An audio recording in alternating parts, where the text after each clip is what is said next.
Mr. Marston, I've been hearing about your plans. Have you, Miss McFarland?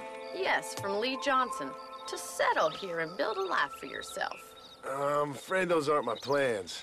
See, I already have a life. Well, I had one, and I'm trying to reclaim it. Or maybe what you could say is I had two, and I'm trying to end one of them so the other can survive. You do so love to talk in riddles, Mr. Marston. Do you do that, I wonder, as a substitute for having anything interesting to say? Probably, Miss McFarland. Oh, call me Bonnie, you fool. Call me Bonnie. Miss McFarland, I'm married. I have a son. I had a daughter, but she died. Years before that, I rode in a gang.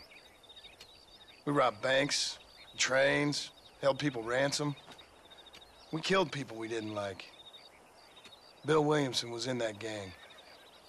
Now, if I don't capture my former brother-in-arms, great harm will befall my family. Now, I don't suppose any of this is very interesting to you, but I hope it explains why I wasn't so eager to talk about it.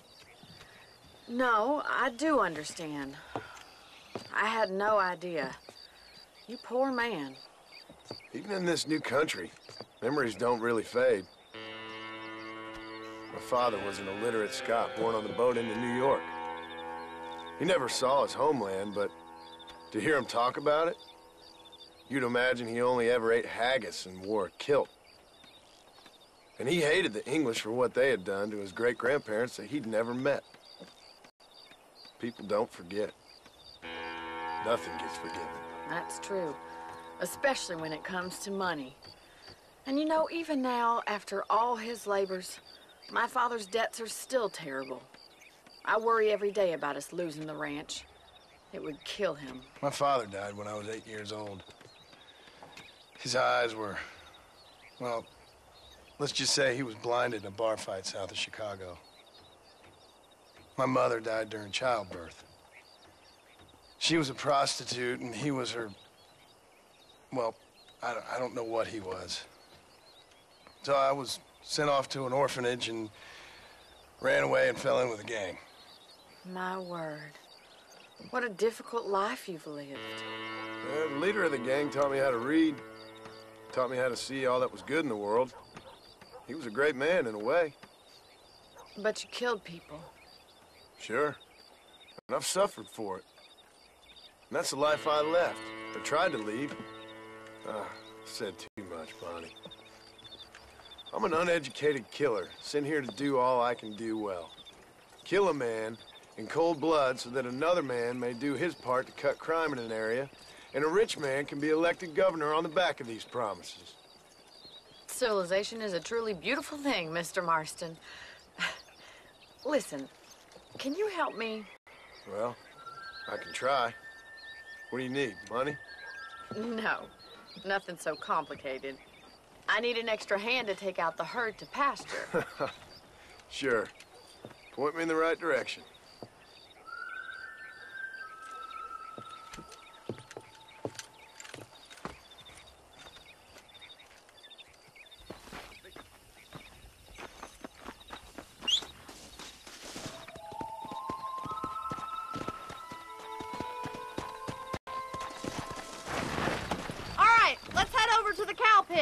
It's about time a budding farmer such as yourself learned how to herd cattle.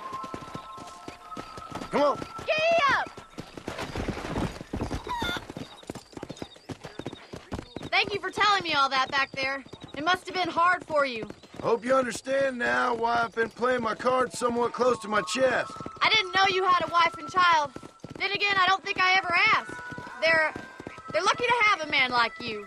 I ain't so sure about that, but thank you.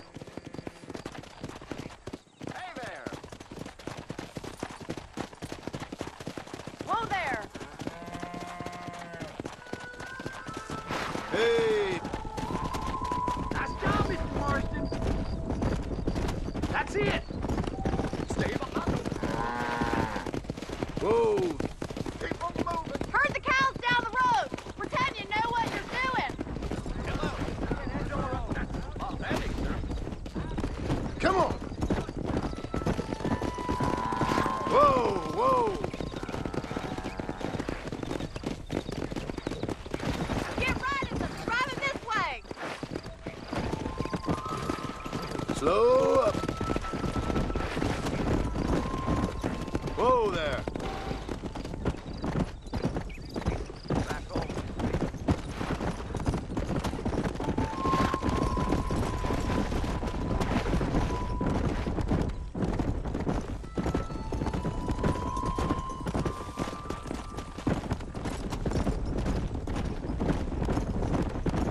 Easy.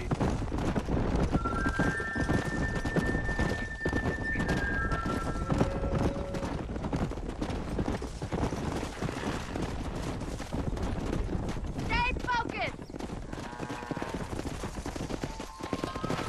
All right, let's move this large herd out to the far pasture. Yeah.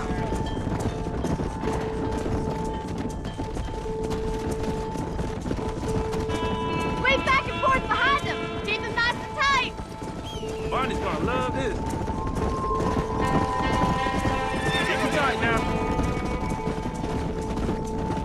You're doing great, Mr. Marston. Stay with him. Keep that hand Nearly lifted. there, Mr. Marston!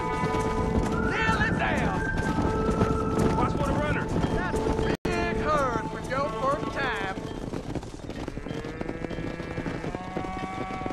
You're not bad with the herd.